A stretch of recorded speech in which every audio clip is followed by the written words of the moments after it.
Welcome to Rights of a Free People, a program of the Rhode Island affiliate of the American Civil Liberties Union. I'm Dan Weisman, a volunteer at the ACLU, and the host of this program. This program is going to be part 2 of a 2-month discussion, and maybe even ongoing, on immigration issues, both here and nationally. I have 3 people who are probably as close to this issue as it breaks day to day, literally, as we're able to muster. And I'll start closest, left hand. On my left, Megan Khatchadourian, who is assistant to the executive director of the Rhode Island affiliate of the ACLU. That's right. And our resource person, sort of. And has been a director of this program for many years. Yes. Thank you. Then we have Joseph Molina Flynn. Did I said it right? That is correct. And Joseph is an attorney with offices in Pawtucket and Boston. Correct. I don't know if we've had interstate attorneys before. This may be a first. I think there are many firsts about to play out. And then we have Joan Mathieu, who's an attorney on the east side of, offices on the east side of Providence. Yes. And doing mostly immigration. Only immigration law. Only and immigration it's federal law. administrative law, which means you can practice it in all of the states. So we have a multiple firsts because it's first time that all 3 are here. Yes. We usually have repeat participants. This is a first, and interstate expertise, so we're really in good shape here. This is an important time, a pivotal time, and immigration is part of a bigger picture of how we're going to be treating people with fewer resources in our country, and this is probably the beginning of many discussions and events and policies affecting people who have less power than most of us. Because of what's been going on nationally and locally, we're going to divide this conversation into kind of the national big picture and then how it's playing out in Rhode Island. So we'll start with a kind of national discussion, understanding this is April, and by the time this show kind of shows to the end of April, things may have changed. Take that into account. But here we go. We have a specially minted ACLU 3-sided coin, and we flipped it earlier to see who goes first. Joseph won or lost, depending on one's point of view. We would show the coin, actually, but its patent is still pending, and we don't want it to be ripped off. So with that kind of as our starting point, Joseph, what's going on around the country as we tape this program? So the first thing and the biggest deal, I think, for a lot of people is that in direct response to the stays on the first executive order that President Trump issued, which was called the Muslim ban in common parlance, President Trump issued a second executive order, which has now been dubbed Muslim Ban 2.0. And that basically seeks to keep out people from the same countries that were in the first ban, with the exception of Iraq. President Trump decided that Iraq had implemented procedures which complied with the U.S. position on immigration, and that those people would continue to be allowed to enter the country. Notwithstanding, people from the other 6 countries like Syria, Yemen, Somalia are still banned from entering the country under this new executive order. In response to that, the Attorneys General of Hawaii and Maryland acted very quickly and filed preliminary injunctions against Muslim Ban 2.0, and they succeeded. So that's been stayed across the country by those courts. And we won't know what happens in actuality until this is litigated further. Additionally, part of the executive orders that have been issued deals with enhanced priorities for detention and deportation. And I believe Attorney Mathieu is going to elaborate on that in just a bit. But basically, we're back to square one. We're back to where we were a couple of months ago, which is this very anti-immigration stance from the administration. The refugee program under this new executive order also stands to be suspended for a period of 120 days. And it leaves us as immigration practitioners with a lot of uncertainty as to what our future looks like. I just want to underscore the refugee part. We talked about that last month, that refugees are a particular status of people who come here because their lives are in danger and have been vetted for some number of years or a long number of months before coming. Absolutely, and I think that's what people fail to understand is that the process to even be designated as a refugee is years long. In a lot of cases, it can be upward of 3 or 4 years that you're in a refugee camp, which is less than ideal situations. In your host country or some other. Correct. Yeah. And those are less than ideal circumstances to live in. Some of these are tent cities, basically, that people live in. So they've already been vetted for that number of years, and now they're being told that they can't actually make their way to the U.S. Okay, and then once they're here, they are surrounded with supports, right, as they ease themselves into life here. That is correct. They are afforded some programs at the state and local level as refugees. And oftentimes they're reunited with family who came earlier either as refugees or in another status. Okay. So what is the other piece of the executive order? It's another executive order securing the security of the interior of the United States. Now, and they're called the enforcement priorities. And under the Obama administration, there was an executive order on enforcement priorities. And they focused on persons with criminal records and persons who had pretty new orders of deportation or removal. Trump's executive priorities is potentially including all persons who are undocumented, and I have it, and I'm just going to very quickly list here. It includes, and I'm reading directly from his executive order, anyone who has been convicted of any criminal offense, anyone who's been charged with a criminal offense, even where the charge has not been resolved, anyone who has committed an act that constitutes a criminal charge, anyone who has done any kind of misrepresentation in connection with any official matter before any governmental agency, anyone who's abused any program of receipt of public benefits, anyone who has been ordered deported at any time in the United States, typically did not go to a hearing or had a case and did not win that case and then did not leave. And the last one is, in the judgment of an immigration officer, the person poses a risk to public safety or national security. But President Trump has already told us that persons here without documents are all criminals and hombres that are bad, and we need to get everyone. And he's got that wording, and that's because of that, then we can see his enforcement priorities as potentially including every single person who is here undocumented. Now, in addition to that, we also have the sanctuary cities, and then we have, under this enforcement priorities, it is to go out and to get everyone on this list. Now, if this list potentially includes everyone, I think it's going to make the immigration very busy. I don't know. If you talk to the experts in the policy area, there certainly is not enough funding, even though he's added 10,000 additional persons to go after this.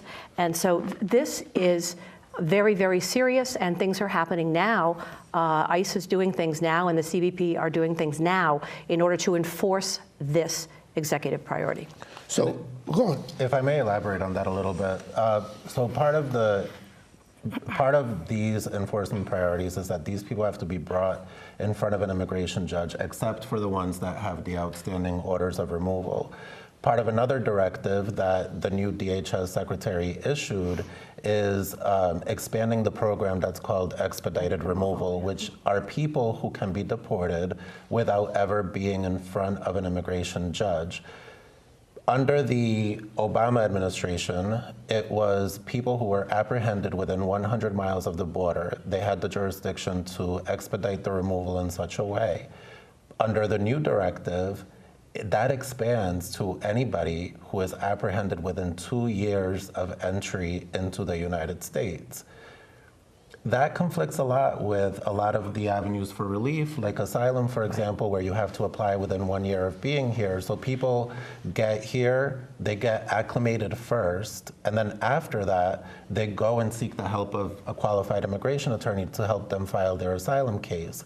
And so in that time, if they're apprehended, they can be expeditedly removed without any assessment into the consequences that brought them here to begin with. And that, I think, we're very concerned about as immigration practitioners. That is a very important component of these policies to be watched very carefully to see how far he carries that. For the sheer numbers of people involved. Correct. Well, yes. Yeah. And I'm just trying to wrap myself around this. Any offense could be a traffic stop. In some states. Okay. In Rhode Island, so I say in some states because in Rhode Island since January, the driving without a license has become decriminalized for the first 2 offenses, I believe. But in Massachusetts, it's still a criminal offense, and so you could still be hauled into court and be deported as a result of a conviction for driving without a license. So let's just play this a little closer to the lives of regular people. And then we'll talk about what's happening at the Rhode Island state level. Mm-hmm. What does a person do if there is an encounter with any official? Police, I don't know, the school system maybe, a council person in your town. What is a person to do if approached by an official? A police stops you and says, you missed the stop sign. Oh, and by the way, are you here legally?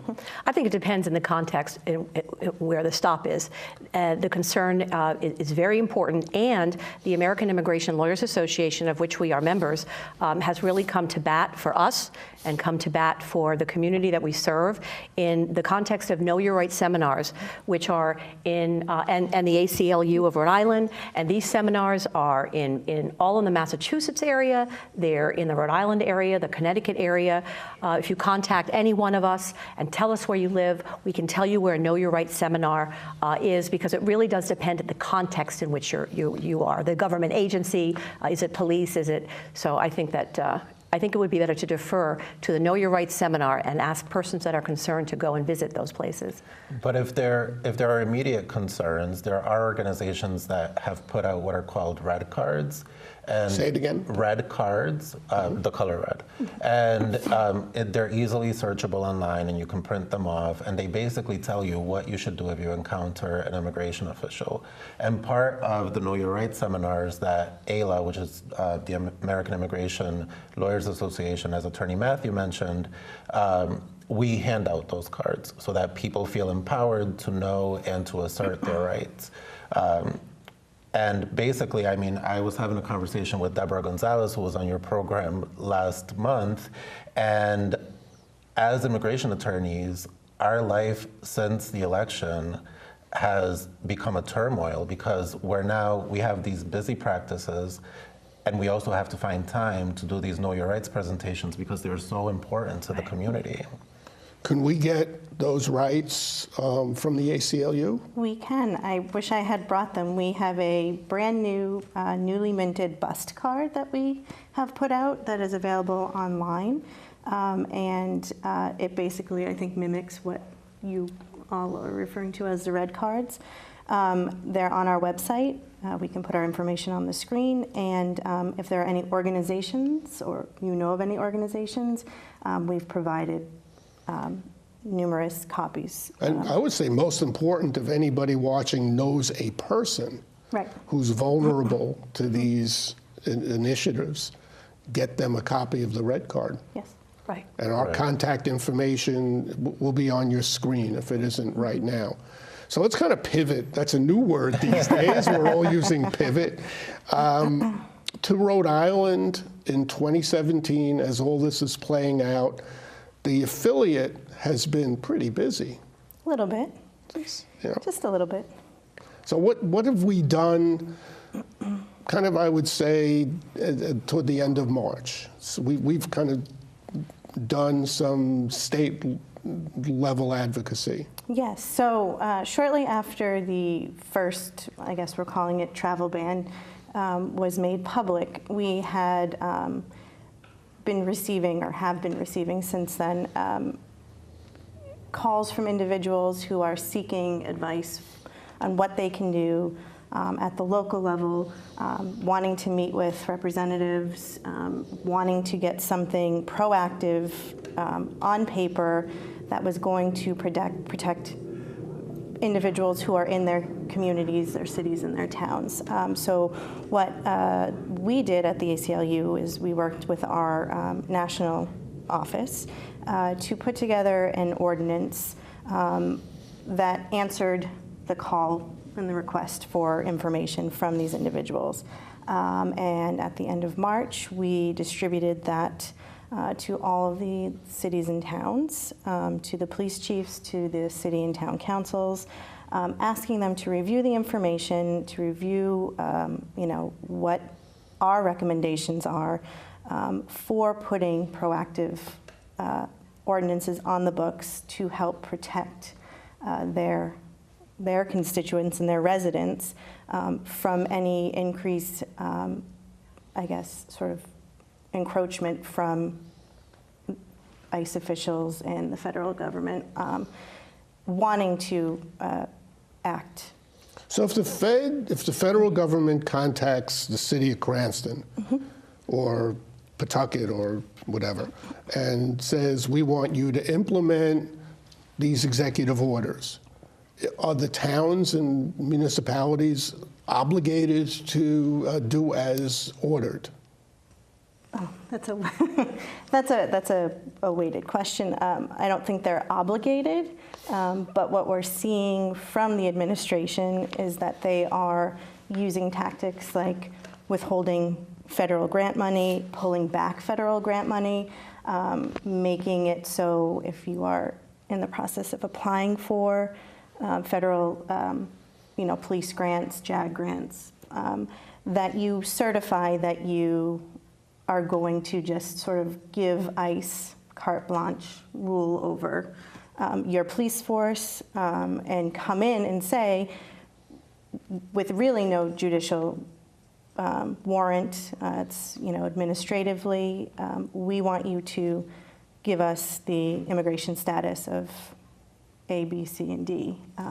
And if you don't, we're going to take your money back. And they don't have to comply, but it puts them in a very difficult situation and position to be in because they rely on that money for programs and services. Okay, so a city or town has some options when the feds put the pressure on. It would seem that way. So yeah, that's why I said it's a weighted question. First off, the federal government can't require that the cities or towns do anything affirmatively because that is known as commandeering, and there is sufficient Supreme Court precedent that says that the federal government cannot commandeer the states to carry out its regulations. So that's off the table. Now, it can request that the states comply with certain requests made by the federal government, and it can threaten to withhold funds. Where it gets a little bit thornier is who has the authority to do that. So Congress certainly has the authority to do that, and they can do it in a statute or in a regulation as a warning to the states that if they don't comply, these funds will be withheld. Whether the president has the authority to do that is an entirely different question, and I think the majority of people agree that the president doesn't have the authority to withhold funds as a way of coercing the states into cooperating with these enforcement policies. What we need are brave states that are willing to stand up and say no, and then organizations like yours that are willing to bring forward the lawsuits to get that into written law. That's the sanctuary city. So there's two ways that you can be a sanctuary city. One way is what Massachusetts did and New York, is we are a sanctuary city. I think the leader of Massachusetts said, you come into my office, you can be sanctuary right in my office. The other way is that the administration, the federal administration says you're not complying, and so therefore we're going to designate you as a sanctuary city. In the memo that I discussed, the enforcement priorities, one of the components is to set up a system where ICE will track who is not complying with detainers. And they just came out with one. They tracked the detainers for a week in February. Rhode Island was not on the list. 30 other states were on the list as refusing to enforce a detainer. But they're just gathering that data in the normal course of their activities. They're not checking on requests for detainers. So that would be for every state evidence then that can be used. What's a detainer? A detainer is when a person is charged with a criminal defense and immigration has probable cause to believe that they may be here undocumented or they may have some kind of crime and undocumented. They can issue what's called a detainer to the state or federal law enforcement saying, please detain this person so that when they have concluded their criminal issues, we can come get them. That's a detainer. And as a matter of fact, this week, ICE just revamped all of their detainer forms, making it seemingly so much more organized. And we have this form and that form and this form. And so there's movement. There is movement. If I may, just one quick thing. So Attorney Mathieu said that they require probable cause. And the truth of the matter is that the detainers only require reason to believe. They don't require probable cause. And I don't mean to step on your toes. That's okay. The only reason why I bring that up is because we're going to talk about some legislation locally. That is an important distinction for the purposes of that legislation. We'll come to that. Yeah, I was gonna say, and to add, we just had a successful, favorable settlement in a lawsuit involving a Rhode Island woman who was held on a detainer. That was wonderful, thank you. I was helping in that too. That was very exciting. The irony of it all is that she was a lawful citizen. Right, U.S. citizen. A U.S. citizen. She was twice held on detainers and forced to be held at the Adult Correctional Institute where she was strip searched and harassed. And so it just is an example of the flaws that can come with these detainers, especially if they're not requiring probable cause, just reason to believe. So our time is almost gone. We need to, one, summarize what the story is with the cities and towns. ACLU sent out to all 39 cities and towns at the end of March guidelines for ordinances that have been vetted. The guidelines have been vetted at the federal level, national ACLU. And it models the New York ordinance, which Attorney Mathieu mentioned. Right. It's comprehensive. We give you the ordinance, we give you bullet points, and if anybody would like to see it, it's on our website. And we want you to be able to use it as a tool to get these, So to receive a copy of the model ordinance, contact the ACLU. It is on our website. And your city and town representatives, officials, have already received such copies. Officials and police chiefs, yep. And police chiefs. Yep. And the ACLU has offered to be a sort of consultant or resource to all the municipalities in the state. Joseph, talk about the legislation going on in the state. We've got a couple of minutes. There are 3 bills that are pending. One was introduced by Representative Maldonado from Central Falls, which is basically stating that Rhode Island will not cooperate with ICE detainers. And that is grounded in the fact that ICE detainers are civil in nature. They're just requests for states to comply with these detainers for 48 hours, and that they sort of contravene safety. People will feel less empowered to call the authorities to report crime if they think that they themselves can be picked up and submitted to the federal authorities. There's another bill by Representative Corvese, which basically deputizes the local police force to ask for immigration status. And the last one was introduced by Representative Nardolillo, and that basically seeks to transfer custody from the states to the federal government. Basically, upon apprehension is the broadest reading of it. So when somebody's charged with a crime, rather than prosecuting them and detaining them in Rhode Island, can't we just get rid of them and submit them for deportation? And so those are all pending.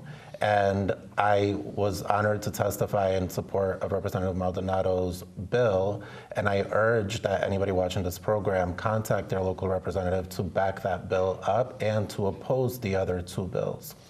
Can people contact the ACLU to learn more about these bills? We have it on our legislative section of the website. So go to ACLU. RIACLU.org. RIACLU.org. The information will be on the screen. That's right. And on that note, they're calling us away for whoever's taping in the studio next. So this is a big deal. And there's a lot of people in pretty serious vulnerability right now. So we urge you, if you know people who are subject to deportation or other actions, adverse actions, regardless of their documentation status, get the information to them, contact the information we put on the screen, get aware. Apparently awareness is the way you need to begin. So let me thank you, Megan Khatchadourian from the ACLU office. First time on. Thanks for being here. Thank you. Joseph Molina Flynn, don't be a stranger. Now you cut your eye teeth, come back. Absolutely, thank you for I think we'll be doing this topic again. And Joan Mathieu. Thank you. A cooperating attorney, an ACLU cooperating attorney. Thanks for joining us and for all you do. Thank you for having me. Thank you. If, as I've been saying, if this issue is at all related to you, contact us. Our information's on your screen. Give us a hoot, we'll respond. Thanks for tuning in. We'll see you next time.